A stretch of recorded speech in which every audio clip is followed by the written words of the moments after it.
여러분 새벽 5시에 찬 공기를 기억하시나요?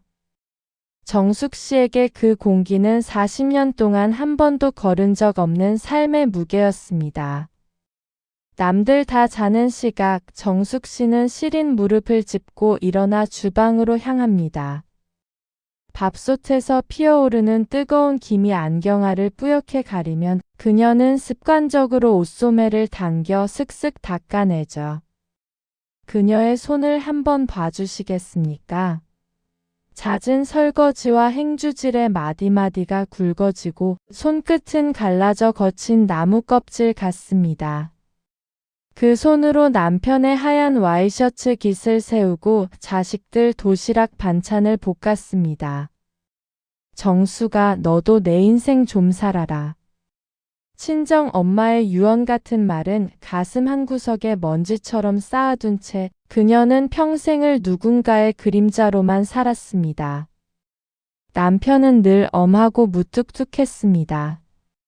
국이 왜 이리 짜? 그 한마디면 정숙 씨는 죄인처럼 고개를 숙였고 남편이 안방에서 잠들 때까지 거실 불도 켜지 못했습니다. 그런 남편이 보물단지처럼 끼고 살던 낡은 가죽 수첩 하나. 정숙 씨는 그게 그저 남편의 꼼꼼한 가계부나 업무일지인 줄로만 알았습니다. 여보, 이제 애들도 다 시집장가 갔는데 우리도 이제 좀 편해지면 안 될까? 당신 그 수첩 속 일들도 이제는 좀 내려놓고. 하지만 남편은 대답 대신 차갑게 등만 돌렸습니다. 40년을 한 이불 덮고 잤지만 남편의 등은 늘 넘지 못할 거대한 벽 같았습니다. 정숙 씨는 그 벽 너머에 무엇이 있는지 감히 상상조차 하지 못한 채 그날 아침도 남편의 구두를 정성스레 닦아 현관 앞에 놓았습니다. 그것이 남편에게 신겨주는 마지막 신발이 될 줄은 꿈에도 모른 채 말이죠. 남편이 현관문을 나서며 툭 던진 말이 있었습니다. 수첩 내가 오늘 안 가져갔으니까 건드리지 마. 그날따라 유독 서늘했던 남편의 목소리. 정숙 씨는 왜인지 모를 불안감에 장롱 깊숙이 숨겨진 그 수첩을 빤히 바라보았습니다. 평범한 일상은 한 통의 전화로 산산조각이 났습니다. 길 가다 쓰러졌다는 남편. 다급하게 병원으로 이송되어 치료받고 의식을 되찾았었지만 끝내 차가운 영안실로 실려갔습니다. 넋이 나간 정숙 씨는 장례식장에 상복 차림으로 앉아 있었습니다. 거칠거칠한 삼배옷의 촉감이 살갗을 파고드는데 눈물조차 나오지 않았습니다. 40년 세월이 허망하게 흩어지는 기분이었달까요? 장례식장은 매캐한 향 냄새와 문상객들의 웅성거림으로 가득했습니다. 자식들은 손님을 맞느라 분주했고 정숙 씨는 영정 사진 속 남편을 멍하니 바라봤습니다. 당신 이렇게 갈 거면서 왜 그렇게 나한테 모질었소? 묻고 싶은 말은 산더미인데 사진 속 남편은 여전히 입을 굳게 다문 채 무뚝뚝한 표정뿐이었습니다. 아이고 고인이 참 정정하셨는데 재산도 꽤 모아두셨다며. 사모님은 이제 고생 끝이네. 글쎄 속사정은 아무도 모르는 법이지. 정숙 씨는 그 말들이 가시처럼 귀에 박혔습니다. 재산이요? 남편은 평생 돈 귀한 줄 알아야 한다며 정숙 씨에게 가계부 검사를 맡기던 사람이었습니다. 10,000원 한 장 허투루 쓰지 못하게 하던 그 짠돌이 남편이 재산을 모아뒀다면 대체 어디에 둔 걸까요? 그때였습니다. 장례식장 입구에서 한 여자가 서성이는 것이 보였습니다. 60대쯤 되었을까요? 화려한 진주 목걸이에 검은 코트를 입은 여자. 슬픈 기색이 역력한데 그 슬픔이 미망인인 정숙 씨보다 더 깊어 보이는 건 기분 탓이었을까요? 그녀의 곁에는 30 남짓 되어 보이는 장성한 청년이 굳은 표정으로 서 있었습니다. 여자가 천천히 영정 앞으로 다가와 무릎을 꿇었습니다. 그리고는 곡소리도 아닌 짐승 같은 울음소리를 내뱉으며 남편의 이름을 불렀습니다. 여보, 이렇게 가면 어떡해? 우리 진우는 어떡하라고? 정숙 씨의 심장이 멎는 것 같았습니다. 내 남편을 여보라 부르는 낯선 여자, 그리고 그 곁에 서 있는 남편을 빼닮은 청년. 장례식장이 순식간에 찬물을 끼얹은 듯 조용해졌습니다. 문상객들의 시선이 정숙 씨와 그 낯선 여자 사이를 바쁘게 오갔습니다. 여자는 제정신이 아닌 듯 영정 사진을 붙들고 오열했습니다. 그 모습은 영락없이 남편을 잃은 아내의 모습이었습니다.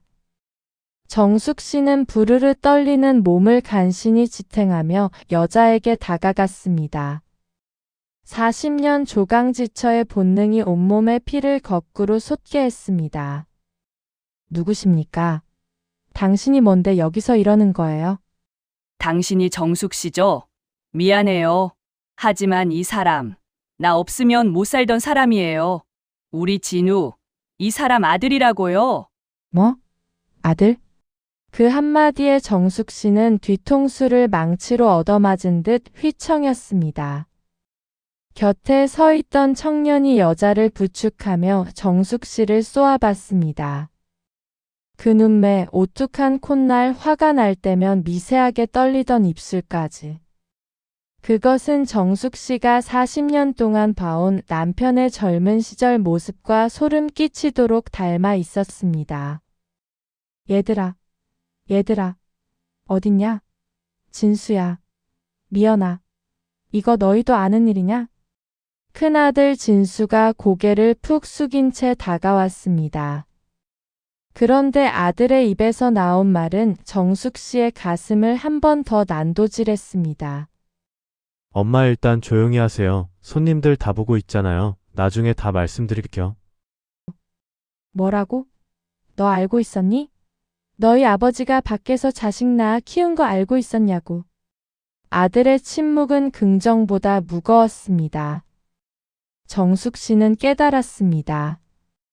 이 장례식장에서 오직 자신만이 이 끔찍한 연극의 관객이었다는 것을요. 그녀는 떨리는 손으로 남편이 남긴 그 가죽 수첩을 떠올렸습니다. 그 수첩 속에 감춰진 30년의 세월이 이제 정숙 씨의 목을 조여오고 있었습니다. 장례식을 마치고 돌아온 집은 소름 끼치도록 고요했습니다. 정숙 씨는 며칠째 옷도 갈아입지 못한 채 안방 장롱 깊숙한 곳에서 그 낡은 가죽 수첩을 꺼냈습니다. 손끝에 닿는 가죽의 감촉이 마치 뱀의 비늘처럼 차갑고 끈적거렸죠. 떨리는 손으로 첫 장을 넘기자 남편의 정갈한 필체가 정숙 씨의 눈을 찔렀습니다. 그것은 가계부가 아니었습니다. 30년 세월 정숙 씨의 피와 땀을 짜내어 다른 여자에게 바친 배신의 기록이었습니다. 매달 25일 정숙 씨가 10,000원 한 장 아끼려 시장 바닥을 헤매며 콩나물 값을 깎을 때 남편은 그 여자에게 수백만 원씩 송금을 하고 있었습니다. 5월 10일 진우 유학 자금 1,000만 원? 내 무릎 수술비 500만 원이 아깝다고 지팡이 짚고 다니라던 사람이 지 새끼 유학 자금은 1,000만 원씩이나. 수첩 속 숫자들이 날카로운 칼날이 되어 정숙 씨의 가슴을 난도질했습니다. 정숙 씨가 아이들 학원비가 없어 전전긍긍할 때 남편은 내연녀의 집 수리비를 대주고 해외여행 경비를 대줬습니다. 40년 동안 정숙 씨에게는 단 한 번도 사준 적 없는 명품 가방과 보석들의 구입 목록이 빼곡했습니다. 그 수첩은 단순한 장부가 아니었습니다. 정숙 씨를 무보수 파출부로 부려먹으며 얻은 수익을 진짜 사랑하는 가족에게 쏟아붓고 기록해둔 승전보였습니다. 정숙 씨는 숨이 막혀 창문을 열었습니다. 하지만 방 안을 감도는 퀴퀴한 곰팡이 냄새와 남편의 채취는 좀처럼 가시지 않았습니다. 수첩의 마지막 장을 넘기던 정숙 씨의 눈이 크게 번뜩였습니다. 거기에는 남편의 필체 옆에 너무나 익숙한 글씨체가 적혀 있었기 때문입니다. 아버지 이번 달도 감사합니다. 큰아들 진수 올림. 정숙 씨는 당장 큰아들 진수를 불렀습니다. 거실 소파에 앉은 진수는 어머니의 서슬퍼런 눈빛을 피하며 애먼 손톱만 만져댔습니다. 정숙 씨는 수첩을 탁자 위에 내던졌습니다. 말해라, 네 아버지 수첩에 네 이름이 왜 있냐? 너 알고 있었지? 엄마, 아버지가 절대 말하지 말라고 하셨어요.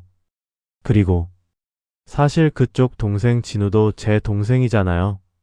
아버지가 유산 정리해 주신다고 해서 참은 거예요. 참았다고? 정숙 씨는 귀를 의심했습니다. 자식들은 엄마가 평생 남편의 구박 속에서 시들어가는 걸 보면서도 아버지의 유산이 다른 집으로 새나갈까봐 엄마의 눈과 귀를 막았던 겁니다. 엄마, 냉정해지세요. 지금 엄마가 화낸다고 아버지가 살아 돌아오시는 것도 아니잖아요. 그 아줌마한테 간 돈 우리가 다시 찾아와야죠. 그러려면 엄마가 조용히 계셔야 해요. 아들의 목소리는 비열할 정도로 침착했습니다. 엄마의 찢어진 가슴보다 아버지가 내연녀에게 사준 아파트와 상가가 누구의 손에 들어갈지가 더 중요한 괴물들. 정숙 씨는 평생 자식들 입에 맛있는 것 넣어주려 제 입엔 쉰밥만 넣던 세월이 억울해 미칠 것 같았습니다. 너희가 사람이냐? 내가 어떻게 너희를 키웠는데. 엄마, 솔직히 엄마도 우리 잘 살길 원하시잖아요. 아버지가 그쪽 자식한테 재산 다 넘기게 둘 거예요? 엄마가 참으세요. 그게 우리 가족 다 사는 길이에요. 자식들은 이미 공범이었습니다. 정숙 씨는 홀로 적진에 던져진 기분이었습니다. 그때 현관벨이 울렸습니다. 장례식장에 그 여자 내연녀가 당당하게 변호사를 대동하고 정숙 씨의 집을 찾아온 것입니다. 내연녀는 정숙 씨를 비웃듯 남편이 자신에게 사준 고급 아파트로 정숙 씨를 초대했습니다. 정숙 씨는 적진의 심장부로 들어가는 기분으로 그곳을 향했습니다. 문이 열리자마자 정숙 씨를 맞이한 것은 진한 명품 향수 냄새와 화사한 대리석 바닥이었습니다. 벽면 가득 걸린 사진들 속에서 정숙 씨는 난생 처음 보는 남편의 얼굴을 보았습니다. 앞치마를 두르고 고기를 굽는 다정한 아빠, 아내를 뒤에서 껴안고 환하게 웃는 로맨티시스트. 정숙 씨의 집에서는 단 한 번도 보여준 적 없는, 아니 존재조차 몰랐던 남편의 민낯이었습니다. 정숙 씨, 그 사람은 당신이랑 있을 땐 숨이 막힌대요.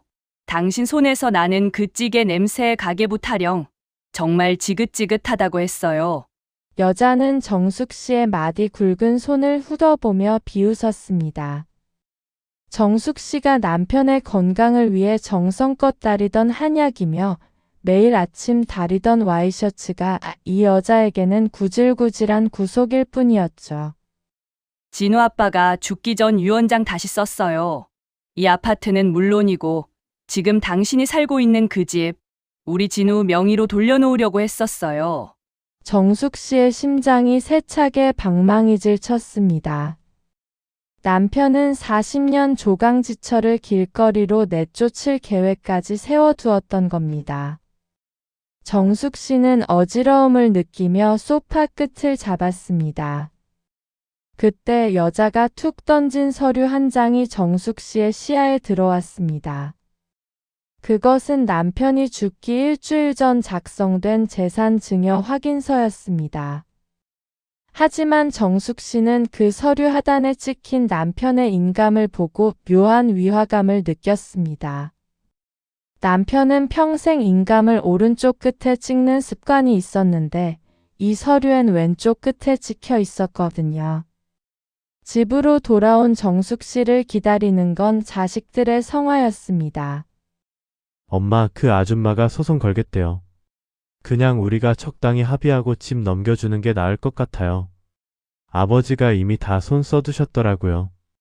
자식들은 이미 제 몫에 콩고물이라도 챙기려 정숙 씨의 등을 떠밀고 있었습니다. 정숙 씨는 거실 한가운데 서서 자식들을 둘러봤습니다. 평생을 다 바쳐 키운 내 새끼들, 평생을 다 바쳐 뒷바라지한 남편. 하지만 이제 이 집안에 정숙 씨의 편은 단 한 명도 없었습니다. 정숙 씨는 장롱 깊숙한 곳에서 낡은 비단 주머니 하나를 꺼냈습니다. 시장에서 장사하며 10원짜리 하나까지 모아둔 남편 몰래 저축해온 정숙 씨의 유일한 생명줄이었습니다. 그리고 그 안에는 20년 전 남편이 사업 자금이 필요하다며 정숙 씨 명의의 친정 땅을 담보로 잡을 때 작성했던 개인 약정서가 들어 있었습니다.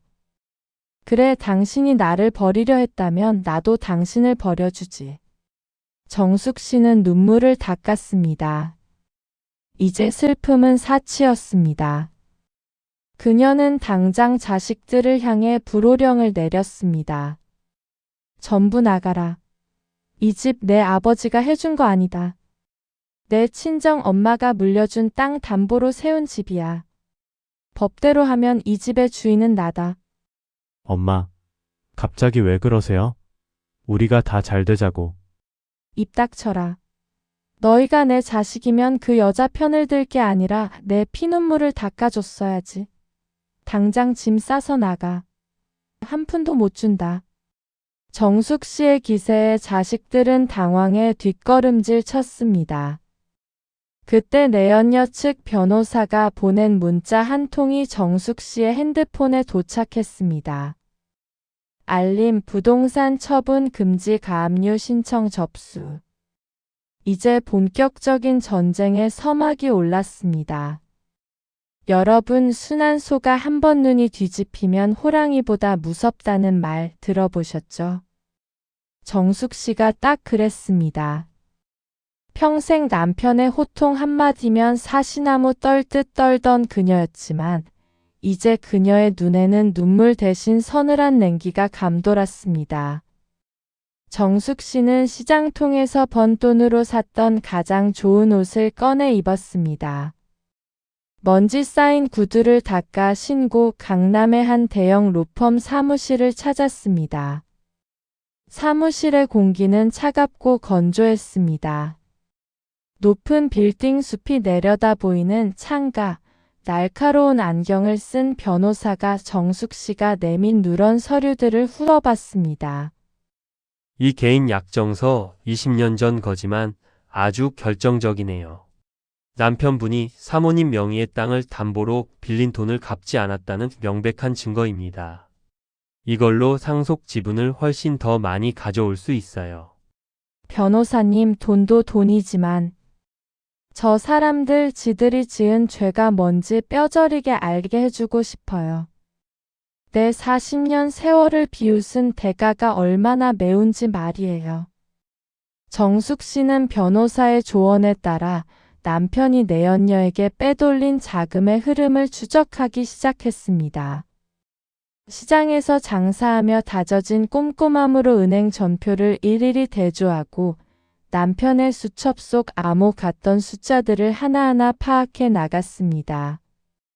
밤마다 눈이 침침해 돋보기를 고쳐 쓰면서도 그녀는 멈추지 않았습니다. 이것은 단순히 돈을 찾는 과정이 아니라 짓밟힌 자신의 존엄을 되찾는 성스러운 의식이었으니까요. 며칠 뒤 변호사에게서 전화가 왔습니다. 사모님, 남편분이 내연녀 명의로 사준 아파트 대금이 사실은 회사 공금을 횡령한 돈이라는 정황을 포착했습니다.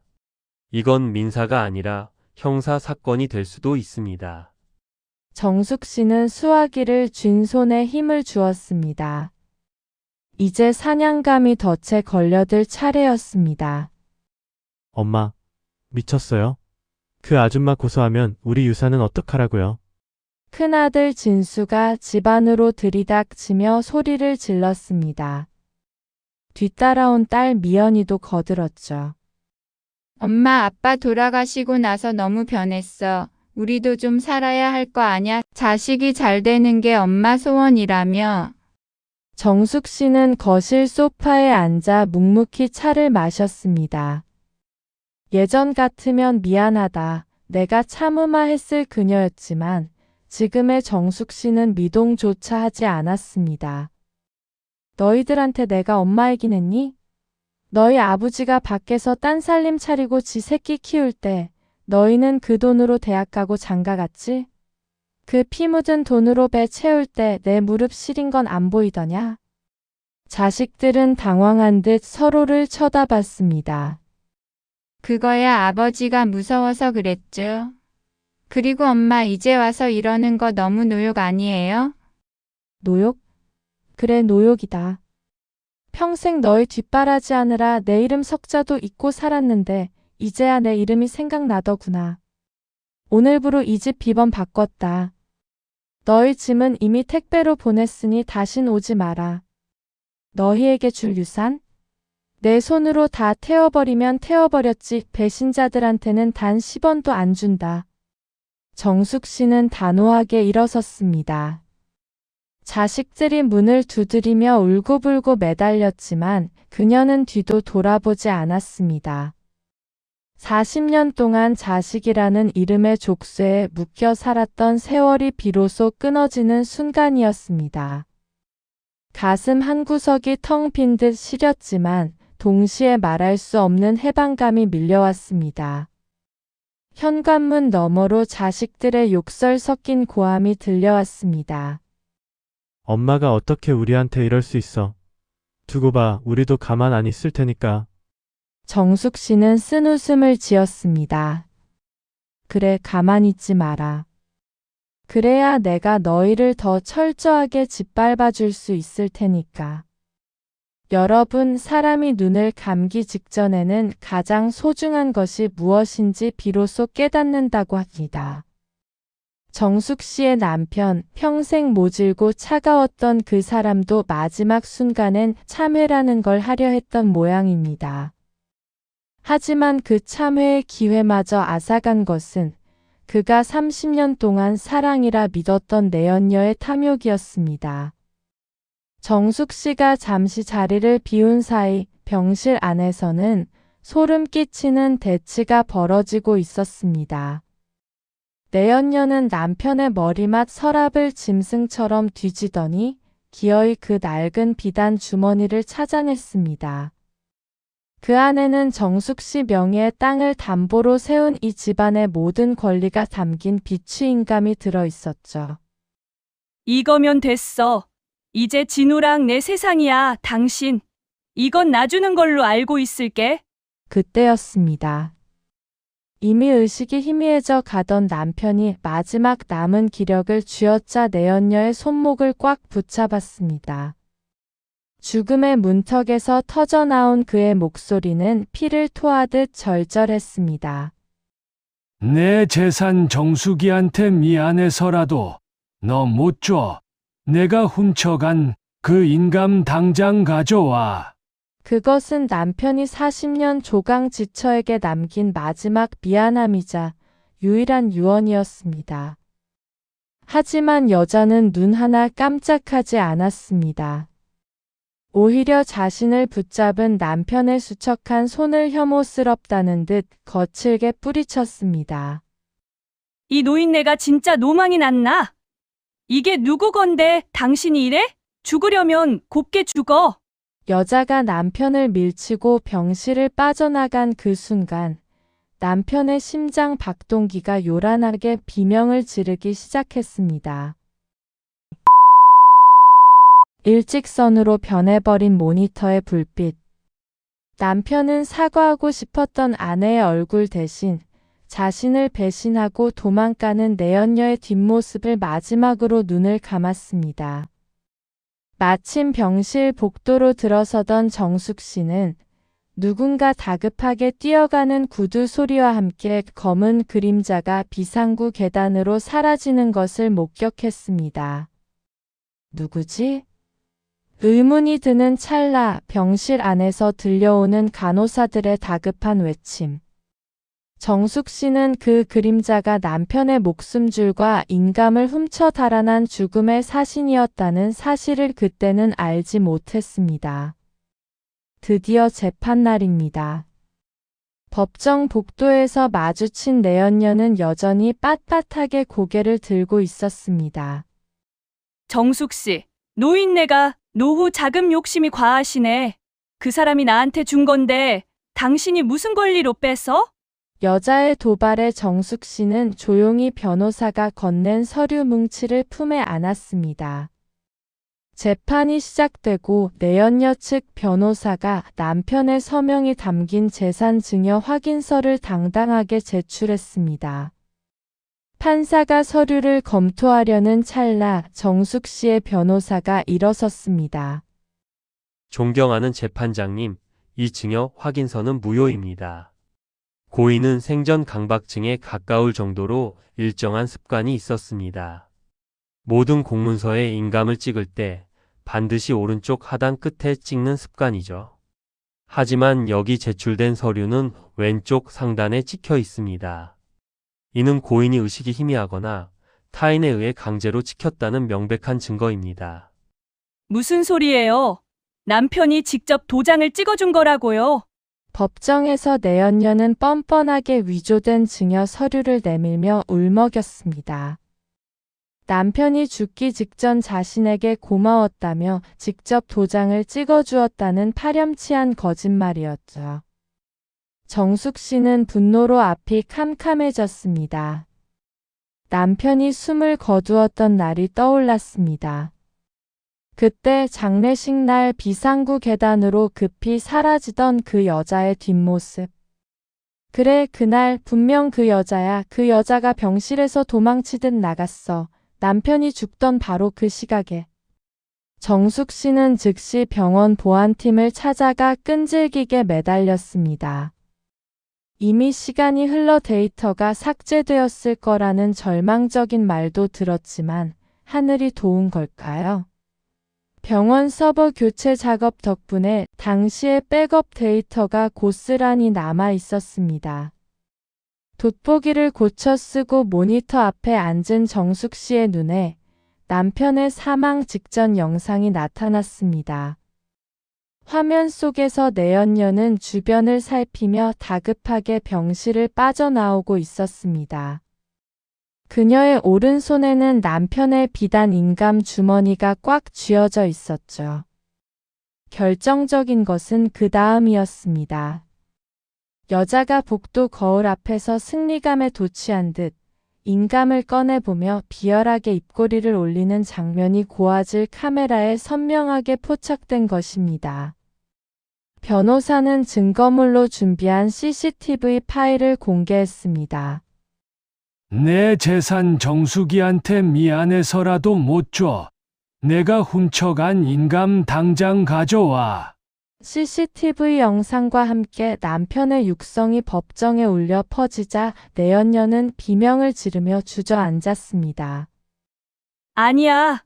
그럴 리 없어. 그 사람이 나한테 다 준다고 했단 말이야. 존경하는 판사님, 보십시오. 피고인이 말한 아름다운 증여의 진실입니다. 원고인의 남편이 마지막 숨을 몰아쉴 때 피고인은 인감을 훔쳐 비상구로 달아났습니다. 원고인의 남편은 피고인의 뒷모습을 보며 원통하게 죽어갔단 말입니다. 증거 영상이 공개되자 법정은 아수라장이 되었습니다. 법정이 술렁이기 시작했습니다. 내연녀의 얼굴이 순식간에 잿빛으로 변했습니다.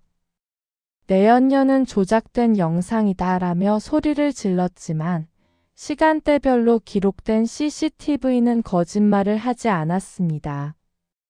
남편의 사망 선고 5분 전 훔친 인감을 들고 비열하게 웃던 여자의 얼굴. 30년 동안 남편과 자식들을 속여온 가식의 가면이 낱낱이 깨지는 순간이었습니다. 판사의 서슬퍼런 꾸짖음이 이어졌습니다. 피고는 고인의 위중한 상태를 이용해 절도를 저질렀을 뿐만 아니라 유언을 조작하여 사법 체계를 기만했습니다. 피고의 증여 확인서는 무효임을 선언합니다. 판사의 망치가 3번 울렸습니다. 내연녀가 정숙 씨에게 다가가 악에 받쳐 소리칩니다. 그거 알아? 당신 남편 죽기 전에 당신 이름 부르면서 울더라. 얼마나 꼴사납던지. 정숙 씨는 그 말에 오히려 담담하게 미소 지었습니다. 정숙 씨는 눈을 감았습니다. 40년의 억울함이 눈물 한 방울이 되어 뺨을 타고 흘러내렸습니다.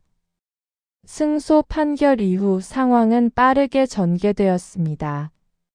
정숙 씨가 확보한 남편의 횡령 증거들이 검찰에 넘어가면서 내연녀의 계좌는 모두 동결되었습니다. 그녀가 살던 화려한 대리석 아파트에는 압류 딱지가 붙었습니다. 형님, 제가 잘못했어요. 제발 고소만 취하해 주세요. 우리 진우 길거리에 나앉게 생겼어요. 형님? 누가 내 형님이냐? 내 무릎 수술비 아까워서 지팡이 짚게 만든 놈이랑 살 땐 좋았겠지. 내 자식 길거리에 나앉는 게 불쌍해? 내 자식들 괴물로 자라는 동안 너는 호의호식했잖아. 그 대가 이제 시작이야. 정숙 씨는 차갑게 소금을 뿌렸습니다.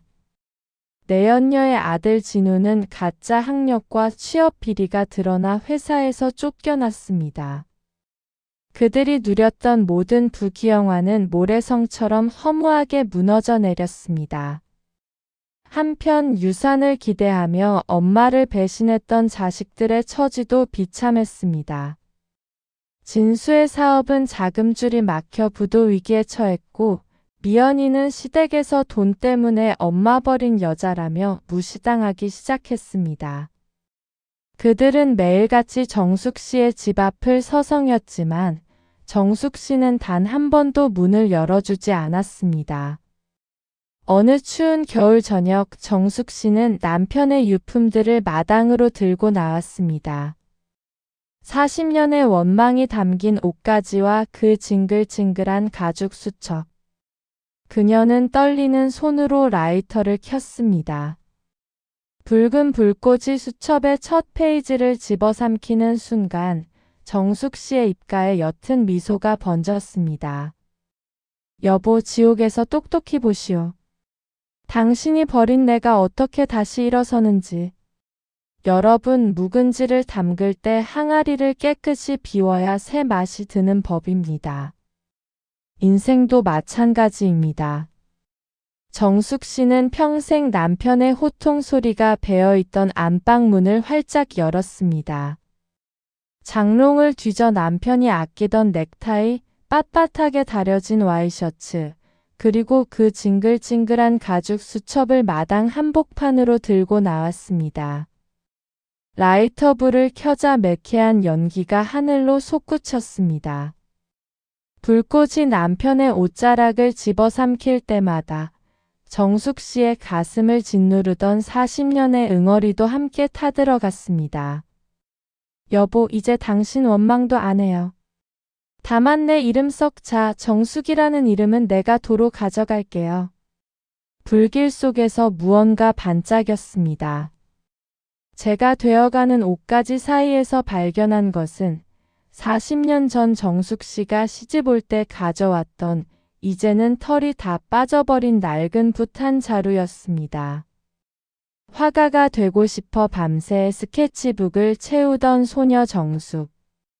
그 꿈을 남편의 뒷바라지와 자식들의 뒤치다꺼리 속에 묻어두었던 세월이 붓 한 자루에 고스란히 담겨 있었습니다. 정숙 씨는 재빨리 붓을 꺼내어 소중히 닦아 품에 안았습니다. 비로소 집안 가득 찼던 남편의 채취가 사라지고 신선한 밤 공기가 정숙 씨의 폐 깊숙이 들어왔습니다. 텅 빈 집 거실에 홀로 앉은 정숙 씨. 그때 굳게 닫힌 대문 밖에서 장남 진수의 목소리가 들려왔습니다. 엄마, 제발 문 좀 열어보세요. 저 정말 죽을 것 같아요. 하지만 정숙 씨는 보란 듯이 거실 불을 끄고 조용히 침대에 누웠습니다. 40년 만에 처음으로 누구의 방해도 받지 않는 온전한 밤이었습니다. 인생사 참 알다가도 모를 일입니다. 평생 시장 바닥에서 콩나물값 500원을 깎으려 얼굴 붉히던 정숙 씨가 생전 처음으로 백화점 1층 매장에 들어섰습니다. 거울 속에 비친 노파는 주름이 깊고 손마디는 굵었지만 눈빛만은 형형하게 살아 있었습니다. 손님, 이 실크 스카프가 참 잘 어울리시네요. 점원의 말에 정숙 씨는 40년 만에 처음으로 자신을 위해 수십만 원을 결제했습니다. 그 길로 정숙 씨는 기차역으로 향했습니다. 목적지도 정하지 않은 채 가장 빨리 출발하는 기차표를 끊었습니다. 차창 밖으로 흘러가는 풍경을 보며 정숙 씨는 남편이 사준 적 없는 달콤한 커피를 한 모금 마셨습니다. 쓴맛 뒤에 찾아오는 그 달콤함이 꼭 지금 제 인생 같았습니다. 손님표 확인하겠습니다. 성함이 어떻게 되시죠? 이정숙입니다. 이정숙이요. 누구 엄마, 누구 처가 아닌 자신의 이름 세 글자를 입 밖으로 내뱉는 순간 정숙 씨의 눈에서 왈칵 눈물이 쏟아졌습니다. 슬퍼서가 아니었습니다. 70년 동안 이 이름을 불러주지 못한 자신에 대한 미안함, 그리고 이제야 되찾은 이름에 대한 벅찬 감동 때문이었습니다. 기차는 앞을 향해 달렸고 정숙 씨는 그곳에서 낯선 이방인이 묻는 질문에 미소로 답하며 다시는 과거로 돌아가지 않겠노라 다짐했습니다. 여행지에서 돌아온 정숙 씨의 핸드폰에 사진 한 장이 도착했습니다. 내연녀와 그 아들이 살던 아파트에서 짐을 빼고 길거리로 쫓겨난 비참한 모습이었습니다. 정숙 씨는 그 사진을 미련 없이 삭제하며 중얼거렸습니다. 내 눈에 흙이 들어와도 당신들 자리는 이제 없어. 정숙 씨는 남편과 살던 커다란 집을 처분했습니다. 그리고 햇살이 잘 드는 아담한 빌라로 이사를 했습니다. 방 하나는 오로지 자신만을 위한 화실로 꾸몄습니다. 40년 만에 다시 잡은 붓은 어색했지만 캔버스 위에 칠해지는 색색의 물감들은 정숙 씨의 메마른 영혼에 물을 주는 것 같았습니다. 어느 날 이기적인 자식들이 다시 찾아왔습니다. 엄마, 저 사업 한 번만 더 도와주세요. 이번엔 정말 잘할 수 있어요. 큰아들 진수의 애원에 정숙 씨는 그렸던 그림 한 점을 보여줬습니다. 그것은 시장 바닥에서 어린 자식들을 등에 업고 생선을 팔던 자신의 뒷모습이었습니다. 진수야, 이 그림 속에 내가 보이니? 나는 너희를 위해 내 등뼈가 휘는 줄도 모르고 살았다. 그런데 너희는 내 가슴이 찢어지는 건 몰라줬어. 이제 내 등에서 내려가라. 너희 인생은 너희가 책임져야지. 엄마, 그래도 우리가 자식이잖아요. 그래, 자식이지. 하지만 나는 이제 너희 엄마이기 이전에 이정숙으로 살고 싶다. 다시는 이 문턱 넘지 마라. 정숙 씨는 단호하게 문을 닫았습니다. 문 밖에서 자식들이 울부짖었지만 정숙 씨는 다시 붓을 들었습니다. 캔버스 위에는 이제 어두운 과거가 아닌 화사한 봄꽃들이 피어나기 시작했습니다. 혼자 먹는 소박한 밥상이 이토록 맛있을 수 있다는 것을, 혼자 잠드는 침대가 이토록 넓고 아늑할 수 있다는 것을 정숙 씨는 70세가 되어서야 비로소 깨달았습니다. 정숙 씨, 당신의 두 번째 인생을 응원합니다. 여러분, 오늘 정숙 씨의 이야기 어떻게 보셨나요? 평생을 누군가의 그림자로 살다가 인생의 황혼에서야 비로소 빛을 찾은 한 여자의 투쟁기였습니다. 배신한 남편과 이기적인 자식들 그리고 추악한 내연녀까지. 그 지옥 같은 소용돌이 속에서 정숙 씨를 구원한 것은 대단한 복수가 아니었습니다. 바로 나 자신을 사랑하기로 한 결심이었습니다. 정숙 씨는 이제 매일 아침 거울을 보며 웃습니다. 정수가 오늘 참 예쁘다. 주름진 얼굴이지만 그 미소만큼은 소녀보다 눈부십니다. 그녀는 말합니다. 누군가의 아내, 누구의 엄마로 불리는 시간도 소중했지만 이제는 온전한 이정숙으로 생의 마지막 페이지를 장식하고 싶다고 말이죠. 인생의 모진 풍파를 견뎌오신 우리 시청자 여러분. 혹시 여러분도 누군가를 위해 자신을 지우며 살고 계시지는 않나요? 늦었다고 생각할 때가 가장 빠른 때입니다. 여러분의 이름 석 자, 오늘 한 번만이라도 따뜻하게 불러주시는 건 어떨까요? 오늘의 세월 한 줄입니다. 남을 위해 흘린 눈물은 바다가 되어 나를 가두지만 나를 위해 흘린 눈물은 보석이 되어 내 앞길을 비춘다. 70세는 끝이 아니라 가장 아름다운 꽃이 피는 계절이다. 여러분의 당당한 홀로서기를 진심으로 응원합니다. 오늘 영상이 여러분께 작은 울림이 되었다면 구독과 좋아요로 응원해주세요. 여러분의 응원이 더 많은 분에게 지혜를 전하는 큰 힘이 됩니다. 지금까지 세월 한 줄이었습니다.